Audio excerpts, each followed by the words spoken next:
dans ce nouvel épisode des Blabla de Sandra. Si tu apprécies ce contenu, pense à t'abonner, à liker et à partager. Je t'invite à découvrir mon dernier bébé de papier paru à ce jour en auto-édition, L'amour minimaliste, une romance qui parle de deuil, de résilience et de renaissance à travers un nouvel amour avec tendresse, humour, passion et sensualité. Fin de la page promo. Souvent je me dis, mais pourquoi tu fais tout ça ? Ça sert à quoi au fond ? Tu n'es pas dans la norme, pas dans ce qui plaît, pas dans ce qui fait cliquer. Regarde, il est rare que tu fasses beaucoup de vues, quel que soit le réseau que tu utilises. Et en plus, tu t'obstines à ne pas respecter les codes, parce que quelque part tu le sais, ça te prendrait encore plus de temps que celui que tu consacres déjà à créer. Tu n'es pas stratégique, pas vraiment. Les algorithmes ne peuvent pas mettre ton contenu en avant, et c'est normal, vu la manière dont ils fonctionnent. Alors, parfois, oui, je doute. Je me demande si ça vaut le coup. Si je ne devrais pas faire autrement, faire comme les autres, optimiser, accélérer, simplifier. Et puis, il y a cette réponse qui vient, simple, presque évidente. Et alors ? Je sais que ce que je crée intéresse certaines personnes, pas tout le monde, et c'est très bien comme ça.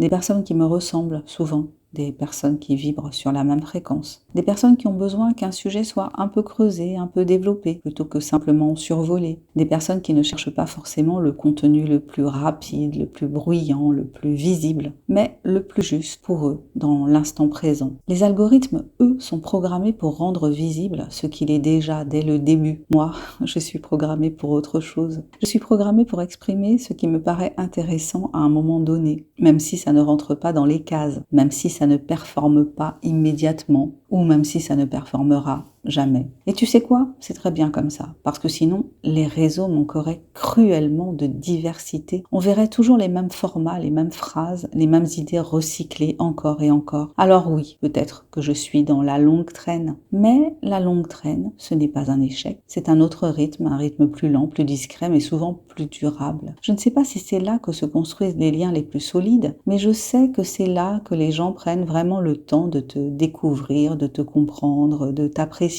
Pas en scrollant, mais en restant. Et au fond, c'est peut-être ça que je veux, pas être vue par tout le monde, mais être entendue par les bonnes personnes, celles pour qui ça résonne vraiment. Alors oui, je pourrais changer, je pourrais m'adapter, je pourrais jouer le jeu, mais à quel prix ? Celui de m'éloigner de moi-même ? Parce qu'au final, ce qui compte, ce n'est pas juste la visibilité, c'est la cohérence, c'est l'alignement, c'est cette sensation de se dire ce que je fais me ressemble. Et ça, aucun algorithme ne peut le mesurer. Alors, je continue, même si c'est lent, même si c'est imparfait, même si ce n'est pas optimisé, je continue. Parce que, quelque part, il y a toujours quelqu'un qui a besoin exactement de ce que je suis en train de créer. Et ça suffit largement.